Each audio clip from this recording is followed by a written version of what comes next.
What's up, guys? This is the first episode of The Cole Show. My name is Cole. If you want my last name, you can't have it, but congratulations, you're an official stalker. Today, we're going to be talking about a lot of things, including how could the US government possibly shut down? If you want to hear about that, keep watching. A little bit about myself. I grew up in West Philly.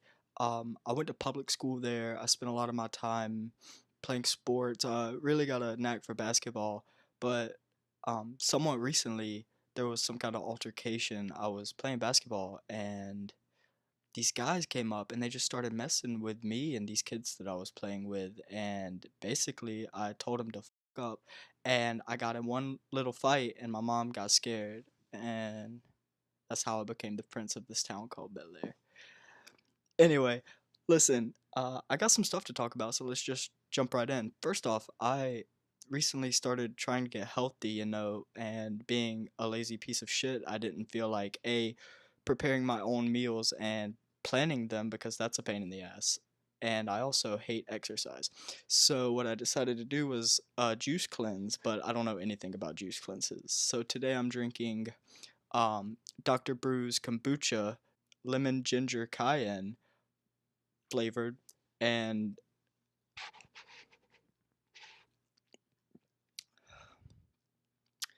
it's not good.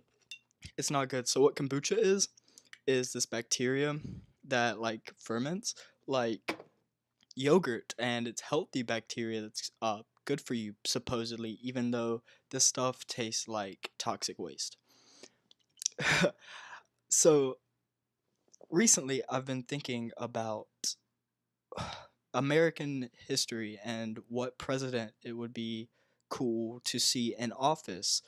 And it really intrigued me when I thought, what would it be like to see the last president of the United States? Because it's like some crazy shit would have to be going down for there to be no more president. So I've been doing a little research thinking about how might that go down. I've got my handy dandy notepad to help me here with some facts. I pitched this idea to my little cousin, and she said that it would be scary because we would probably be moving toward a new world leader. And I didn't really have much thought about that because that's unheard of. Nobody leads the world. But I did a little research. Mostly people theorize that there will be a downfall of just it will our government might implode on itself due to apathy, as they put it. And I think I understand what this means. They mean like too many people not being concerned with other people's problems and only being concerned with their self. And this was backed up by some kind of study that proved that apathy or compassion was most prevalent in middle class America, as opposed to people not having apathy in the lower class due to supposedly the lower class being more concerned with their own problems and well-being, and the upper class being the same, less apathetic because they were the upper class. I don't I don't think that that's the problem, because especially in today's day and age, there's a lot of apathy going around to a point where it might be a fault. I say too many people trying to be compassionate, too much appropriation for these things, understanding. And I'm all about equality and understanding, but I don't think that we have a lack of it in America to the point where it could maybe collapse our government. The next thing that I read about is that it would be very hard to collapse the American government because our economy is so strong. We have such a um, economy built on economics and the US dollar, and that the US dollar has become so important to the world economy that it would kind of throw things off to try to conquer it. And even China now is kind of looking to change toward our domestic economy, while they're more focused on their own exports instead of um, different layered kinds of economic techniques with other countries. So basically, what that means is that it'd be very hard to take over America because of our such stable economy, even compared to these farly more vast, far more vastly populated countries. I've been thinking about this, and today actually I heard a statement from the president of the United States. He was quoted in telling the press that he will keep stockpiling our nuclear arsenal until people come to their senses. So basically, Donald Trump is waiting for the world to come to their senses about something before he decides that we have enough nukes, which moving on, um the nuclear situation would probably be a good guess for what would end the US government, maybe take that down, because like we have so many nukes, they have so many nukes in Russia and North Korea, and so nuclear warfare could take out a chunk of the government, a chunk of the world that is vital to the um, longevity of the government. Another thing that may lead to the collapse of the government is a collapse of just everything, the world basically ending. And what could cause that is perhaps a running out of resources. Fossil fuels, where there's a limited supply of that, we already know, and the ozone layer depleting and frying the world to a crisp is a concern. Well, I was thinking about ways to combat this with perhaps, like, I don't know, synthesized atmosphere, synthesized ozone, which is just ozone is just O3, three molecules of oxygen, and it's been layered together in a very specific way to form the ozone or the stratosphere. And I was reading up on it, and the Earth actually has this badass kind of defense mechanism where when shit hits the fan, basically everything gets all Game of Thrones and it gets really cold and another ice age happens, because it's kind of like the ozone depletes and the world is gets super hot and overheats basically, and the Earth's defense mechanism is to cool it down in an extreme way, which causes an ice age. And so the ozone, I was before I read up on it, I was literally thinking, like, couldn't we get some drones and kind of disperse these O3 molecules into the atmosphere? I'm not a scientist, I don't know, but basically the Earth can sustain itself for about 1.75 billion more years. So I think you and your grandkids and your great grandkids and everybody down the line are going to be fine for now.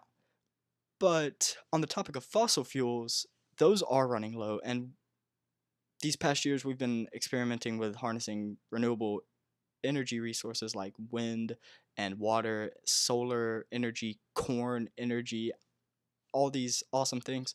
But what I read about recently, Elon Musk, the the founder of SpaceX, the founder of Tesla, you know who this guy is. Look at him. That's a face that you know. Elon Musk is sending the BFR. It's a rocket with this huge main body tool, basically a huge fuselage. I'll throw that up, and it's basically he's sending a ship to Mars with all these parts to basically build this um gas station, basically um a propellant plant where he's going to create fuel from Mars, and they're actually planning to send the rockets back home after synthesizing this fuel from it's a methane synthesis that comes from the ice surface, the ice subsurface on Mars, and also the carbon dioxide in the atmosphere. And basically they can maybe find some non-renewable type energy that they can harness, bring back, and then we'll have a ton of Texacos and Sunacos and Shell stations up there, and I think that'll be pretty cool. Um, another fun fact, Elon Musk theorizes that tickets to Mars, I think round trip will be like $100,000. So start saving. Seriously. Um, while on the topic of Mars, I've been thinking a lot about aliens, which definitely exist because if all of these things had to happen for life to combust and for chemicals to hit each other in the right way and explode and expand, for there to be life and earth and atmosphere and all these things that we have, it's gotta have happened again. Like the universe is constantly infinitely expanding. If it hasn't happened again, if there's no life anywhere else as of now, the world is expanding infinitely. There will be another 1 in a million coincidence where life bursts into existence again. Per my opinion, aliens exist. But what's crazier than aliens, and definitely more real, is the shit that lives at the bottom of the sea. I couldn't live at the bottom of the sea. You couldn't either, and not just because you don't have gills. A human can only go so deep in water before the pressure of the water gets so heavy when you're so deep, and you actually need to stop for decompression breaks if you're scuba diving that deep, because the oxygen being compressed inside your body and your blood and your lungs, the oxygen that you're breathing in through your scuba tank, it will it will become heavier, and um the density will increase in what you're breathing in and what oxygen you already have in your body. And basically, it'll start making you feel drunk. I forget the term for it. It's like diver's drunk or something, where basically the oxygen being so dense and differently um, molecular, I guess, but kind of bubbles up in your blood and you start to feel drunk and then you eventually die. But it's even got to a point where battleships went so deep, not battleships, submarines went so deep during World War II that they like compressed and exploded due to the immense pressure that deep. And you know, thinking about this deep sea stuff really got me googling.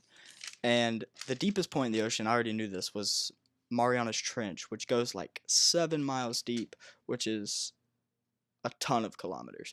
But um, the deepest deep sea exploration was actually by James Cameron, who directed this, and this, and this, and this. But James Cameron actually was on a voyage to the deep to explore the deepest part of the ocean that we found in Marianas Trench. That point is called Challenger Deep, which sounds like a challenge to me. Challenger Deep is the deepest point in the ocean at 11,033 meters. For all you metric folk.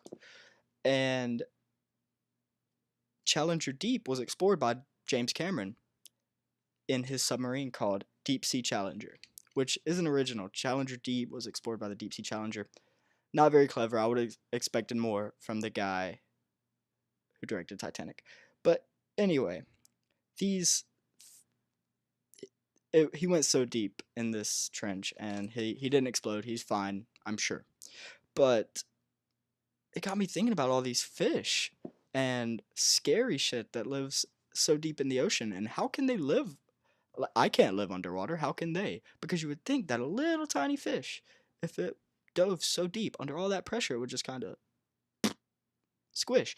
But these animals and their bodies have evolved over time to be able to survive without light, without worrying about pressure, and it's actually because they have evolved to be really small. First of all, minimizing the amount of flesh that they have in their body, minimizing the how much they have to use their organs, how high or low their blood pressure has to be able to pump fish fluids through fish, and minimizing the pockets of air that are in fish organs, because these sacs of air, it's kind of like, imagine if you had so much pressure on this balloon right, it would pop eventually. And but if you have if you minimize the pockets of air, then it can withstand more pressure. Think about a balloon. If you have a full balloon, it's easy to put pressure on it and it'll pop. But if you say you have a balloon that you've only blown up to the size of your palm, you can squeeze it, step on it, it won't bust, right? You know what I'm saying? So, but there's tons of fish down here that are freaking awesome. These You have the ghost fish, who is a badass, and the barrelfish, and the Dumbo octopus, which I I, I think that scientists should um petition to rename the Dumbo octopus, because give him some credit. He lives that deep. He is smart enough to evolve to survive in the depths of Mariana's Trench, and you call him a Dumbo? You're the Dumbo. You dive 11,000 meters underwater and see how smart you are, scientists. Anyway, that's all I got for today. I will see you guys next time, and thanks for watching.